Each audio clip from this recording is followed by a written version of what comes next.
Mir, editor de los libros y de la revista La Estaca, que es una editora de orientación rojinegra, director de la Escuela Sindical de los Metalúrgicos, y nos presentará la política del MIR hacia las Fuerzas Armadas en los años 70, leyendo lo histórico e interpretando la realidad actual. Quiero partir por explicar brevemente un documento de base que dio formación a la segunda generación de militantes y dirigentes del MIR que construyeron el proyecto que yo creo que hasta hoy subyace, y que son las tesis político-militares del compañero Viriato, es decir, de Miguel Enríquez, elaborada en el año 67, y que finalmente le dan un giro a la política del MIR para construir un proyecto que estableciera un buen equilibrio entre lo que era la política, entendida la política como el accionar en el terreno social, y entendiendo también el terreno social, en el terreno social, a los sectores de las Fuerzas Armadas que no habían sido abordados históricamente por la izquierda tradicional. Eso es uno de los aportes, de las contribuciones que hace el MIR a la lucha política y a la lucha de clases en Chile. Entonces, esa historia es nueva en la izquierda chilena y latinoamericana. Y cuando el MIR se plantea la política militar, que yo creo que no es conocida, desinformación de ese documento, no es de casi 100 páginas, la estrategia político-militar del MIR, que es la que somete Miguel el año 67 al Comité Central y al segundo Congreso del MIR, con el cual llega a ser secretario general. Se plantea todas estas interrogantes. Se plantea las interrogantes de otra contribución iluminada desde Lenin hasta Aníbal Quijano, que es los pobres del campo y la ciudad. Los pobres del campo y la ciudad es un concepto que la izquierda tradicional no utilizaba. Y los pobres del campo y la ciudad fueron uno de los bastiones fundamentales del MIR, tanto en el campo como en los barrios, durante la Unidad Popular y también durante la dictadura. Pero lo más trascendente tal vez es la conformación de la JCR en el Cono Sur latinoamericano y la política del MIR en su proyección estratégica para construir fuerza propia, para desarrollar una cantidad infinita de tareas para construir fuerza propia, para organizar talleres de producción de armamento y explosivos propios, para entrenar y capacitar a compañeras y compañeros en Chile para prepararse para confrontar las tareas que venían hacia adelante. Y una de ellas, que no surge por cierto de este documento de Miguel, sino que más bien de la iniciativa de Luciano Cruz, el compañero Luciano Cruz Aguayo, es el trabajo de organización política dentro de las Fuerzas Armadas. ¿Por qué? Porque ya se intuía que la construcción y acumulación de fuerza propia, social, política y militar, sería insuficiente para enfrentar a un ejército, a unas Fuerzas Armadas, que si bien no tenían una gran capacidad de despliegue, sí habían sido entrenadas por el imperialismo y podían ser tan crueles como lo fueron y tan brutales como lo vivimos. El trabajo que empieza fundamentalmente Luciano se desarrolla en el bastión estratégico del Ejército de Chile, que recién se estaba conformando. Se había formado recién los primeros oficiales donde el MIR recluta, estaban en los Boinas Negras, los primeros oficiales en Peltehue. Y una cantidad de aproximadamente 14 clases me refiero a sargentos, cabos y soldados, además de 2 oficiales, entre ellos el conocido Pelao Melo, que también estuvo en el GAP, olvidé el nombre, Mario Melo Pradenas. Entonces, ese trabajo que el MIR desarrolla esencialmente en sectores del ejército, otros lo estaban desarrollando y a veces por cuenta propia en la Marina, ¿no? Los que dijeron no, recuerdan el libro de Magasis sobre la marinería antigolpista, que se remonta a la historia, no es la primera marinería insurgente que surge en Chile. Y los socialistas venían desarrollando a partir, bueno, de Grove, de esa revolución de 72 horas, de este militar socialista, aviador, Marmaduke Grove. Ellos construyen también un trabajo que no era más de 100, militantes uniformados que tenía el PS. A nosotros nos tocó compartir celda y, bueno, lo que vivimos en la cárcel con aviadores que habían rechazado venir a bombardear La Moneda desde Cerro Moreno y con mecánicos que no quisieron hacer la mantención de esos aviones para venir a bombardear La Moneda. Lo real es que en la Fuerza Aérea, en la marinería y en el ejército había trabajo de carabineros, que en carabineros, el carabinero es tal. Bueno, ustedes saben, ¿no? El general Mendoza, el rastrero que decía el Chicho, es la 9ª antigüedad en carabinero al golpe de Estado. Los otros 8 no quisieron ser partícipes. Entonces, ¿a qué viene todo esto? Es que las Fuerzas Armadas en general son también un sector social de la sociedad chilena, como lo son los trabajadores públicos, como son los trabajadores, hombres y mujeres de diversos sectores. El acierto que nos costó caro, y le costó caro a compañeros como a Luis Fernando Riquelme, el Tacho, y a Hugo Martínez, el Tano, y a otros compañeros que por hacer trabajo en las Fuerzas Armadas cuando fueron detenidos, fueron brutalmente torturados y asesinados, y ellos desaparecieron. Hay otros compañeros que sobrevivieron, el Cristian Castillo por ahí, los compañeros que trabajaron con los marinos en Valparaíso. Es decir, aunque de manera incipiente y a tientas, el MIR se centra en 2 aspectos del trabajo con las Fuerzas Armadas. El de propaganda pública. Salíamos a colocar afiches en las puertas de los cuarteles, en los muros cercanos a los cuarteles, los afiches: soldados no disparen contra el pueblo, soldados desobedecen las órdenes de los oficiales golpistas, a democratizar las Fuerzas Armadas, por el derecho a voto de los suboficiales, clases y soldados.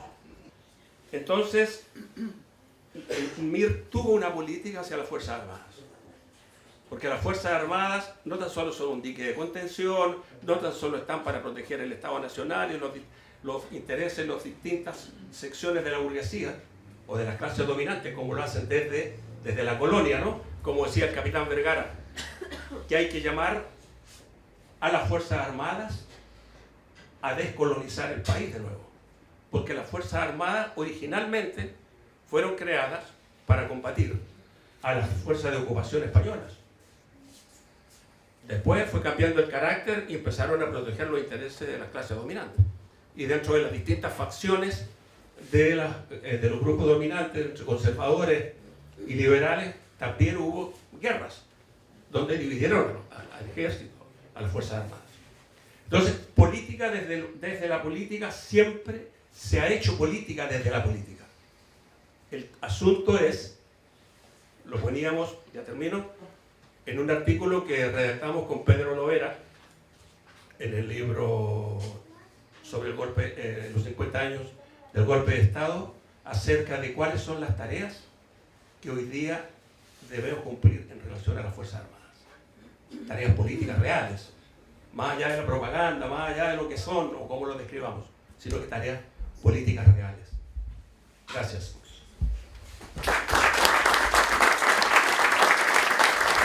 Además de Carabineros, la Armada, la Aviación y el Ejército, también se hizo un trabajo en la PDI. En ese tiempo no se llamaba PDI, le llamábamos Los Tiras. En Los Tiras, ahí Teodoro Tello Garrido cayó, él ayudó en aquello de hacer carnet falso y pasaporte, porque él trabajaba en eso, junto a una compañera cuyo nombre no recuerdo ahora. Sí, repítelo fuerte. La Yankee Turra, claro. Ellos están desaparecidos, cayeron a la casa primero de José Domingo Caña. Yo no sé si era un trabajo orgánico que se hizo con ellos o ellos espontáneamente quisieron hacer eso, pero yo me inclino a creer que sí hubo un trabajo con ellos similar de las Fuerzas Armadas, porque de otro modo no lo puedo entender. Tello Garrido, una gran persona que hay que recordar, y también allá. Eso. Luciano Cruz Aguayo falleció el 14 de agosto de 1971, uno de los dirigentes de masas más emblemáticos e importantes que Mira tenía, ¿no? Trabajó en el MCR, trabajó en la universidad, se destacaba como un líder y un dirigente, y es importante rescatar también su acción y también su trabajo en las Fuerzas Armadas. Y también estuvo en el campo. Entonces, hay que recordar a todos en esta ocasión, y yo creo que hay que ver el MIR, digamos, en su fundación, que se construye en un capitalismo distinto al de hoy día. No es traspasar mecánicamente, decir, el capitalismo de los años 70, ¿no es cierto?, de la industrialización. Hoy día estamos en el cibercapitalismo, en la inteligencia artificial, en la guerra híbrida que tenemos que enfrentar. No es la misma situación en la cual el MIR se fundó a la que estamos viviendo hoy día. Entonces, los revolucionarios ahí tienen un desafío. Y las Fuerzas Armadas hoy son distintas a las Fuerzas Armadas de los años 70. ¿No? Está claro que si hay una confrontación mundial, ya Colombia está en la OTAN, y Chile tiene también aquí instructores norteamericanos en Concord. Y las Fuerzas Armadas, ¿no es cierto?, están saliendo a la calle hoy día, ¿no es cierto?, están reprimiendo a las manifestaciones y la sociedad con el beneplácito del gobierno. Hay dos aspectos que me parece que son relevantes de destacar. Uno es, ya lo mencionaron, el hecho de identificar los sectores más importantes para poder organizar. Pero no solamente hablábamos de los pobres del campo en la ciudad, hablamos también de la organización de los diferentes frentes de masa. Y ahí no eran solamente los pobres del campo en la ciudad. A nivel de los estudiantes, el MCR, el FTR y todos los movimientos también campesinos, más específicos, los juntos, los mapuches, etcétera, etcétera. Para mí ese es un punto bastante relevante actualmente. ¿Qué es lo que se está haciendo en Chile para trabajar a nivel de las organizaciones de no de que hay, sino de cómo formamos organizaciones de masa en diferentes partes? Ese es un punto.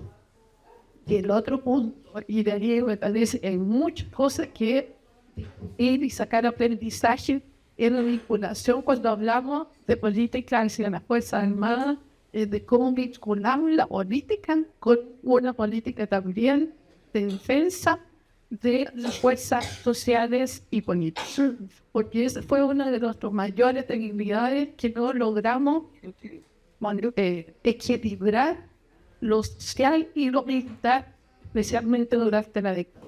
Ahí me parece que tenemos que sacar mucho aprendizaje, porque eso no puede volver a costar tantas vidas como lo que esto. Tengo entendido, si se me puede rebatir, pero lo que se publicaba en algunas cosas en otra forma, que la única unidad de carabineros que hubo en Chile se formó en Antofagasta.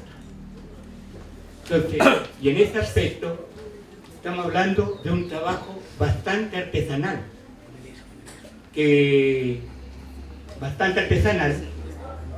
por supuesto que fue encabezado por el compañero Guillermo Armil. Entonces, en el hecho que había un compañero como Guillermo, allendista, que discutía de política, hasta con uniforme y todo eso, y en una de las unidades que nos habían dado, donde está Juan Carlos Andrónico, está Calito Herrera, y otros más, pero los tres que nos estamos nombrando éramos tocopillanos, el Jorge Fuentes, porque todos saben que el tronco no es solamente la presidencia de Concepción. Armó un buen regional Antofagasta y Tarapacá en esos tiempos, siendo que el 1300 fue una fuerza fuerte cuando un grupo de compañeros nos fuimos de la Juventud Socialista al FERC en ese momento, aunque FTR ya existía en Chuquicamata, bajo la dirección de Jorge. Yo creo que, y acojo el desafío, entender el Chile de hoy, y entender, digamos, que nuestros discursos no pueden ir hacia los pobres del campo y la ciudad, digamos, porque son, digamos, sectores muy deformados por el sistema, y además muchos de quienes lo componen no se sienten componentes o identificados. Entonces, en ese concepto de entender, digamos, el Chile de hoy, yo creo que los desafíos que tenemos nosotros y que podemos impulsar, fundamentalmente tienen que ver con la formación política y cultural, ¿no es cierto?, de un ciudadano popular. En el concepto de entender el ciudadano popular, más allá, digamos, de su estratificación de clase, ¿no es cierto?, sino más bien en el concepto de su origen, ¿ya? Entenderlo como volver a lo que hemos perdido, que es la formación política, ¿no? No nuestra, sino la formación política popular, en los territorios, en los barrios, y de ahí construir este nuevo concepto o esta nueva idea del ciudadano popular, que en alguna medida es lo que nosotros hablábamos cuando hablábamos del hombre nuevo, pero con características súper distintas. Y también el ciudadano popular engloba, digamos, lo que son las partes importantes de las Fuerzas Armadas. Eso. ¿Cuál es el sector económico hegemónico en la sociedad chilena hoy día? ¿Es la burguesía industrial seminacionalista o el empresariado de las finanzas internacionales, que son parte de los grupos internacionales? En lo militar ocurre lo mismo. 17 años limpiaron cualquier activo de cambio en el pensamiento del militar chileno. Dejó de ser un militar nacionalista para transformarse en un militar anticomunista, genéricamente. Pero antes eran como las Fuerzas Armadas y ya hoy día es toda la familia de las Fuerzas Armadas, porque tienen su propio sistema de previsión, su propio sistema de salud, sus propias casas, sus propias regalías, en fin. Entonces es la familia militar, como ellos mismos dicen. Entonces el bloque dominante se ha complejizado, se ha ampliado. Lo que tenemos que hacer entonces es caracterizar la sociedad chilena actual para ver dónde se puede trabajar políticamente. ¿Cuáles son los sectores que le van a dar fuerza al movimiento por los cambios? Al movimiento por los cambios. El tema de la Fuerza Armada es clave solamente y es importante solamente si es que nosotros logramos construir fuerza social por los cambios. Si no lo logramos, no tiene sentido hacer políticas hacia las Fuerzas Armadas. Hacer política hacia las Fuerzas Armadas es una construcción que requiere mucho tiempo, como la formación de militantes. Por ahí un compañero dijo, nos vamos a disgustar un poco, porque dijo, nosotros tenemos que hacer formación política para el ciudadano popular, pero también tenemos que hacer formación política para nosotros. Nosotros tenemos que reaprender la sociedad chilena. Y hay una tarea que es impostergable también, porque las movilizaciones populares van a continuar. Ahora, puede que haya un reflujo, puede que haya un retroceso, pero las características de este modelo en este tiempo va a traer de vuelta revueltas, estallidos, insurgencia social. Y hay que prepararse para proteger y defender la movilización social. Eso sí es una tarea. Y eso es una tarea que nos va a permitir entender si nosotros podemos o no construir fuerza real, fuerza material hacia adelante. Bueno, tenemos que prepararnos porque a las movilizaciones sociales las van a reprimir. Y para eso también hay que prepararse, aunque sea para arrancar, porque para arrancarse hay que prepararse bien. Gracias.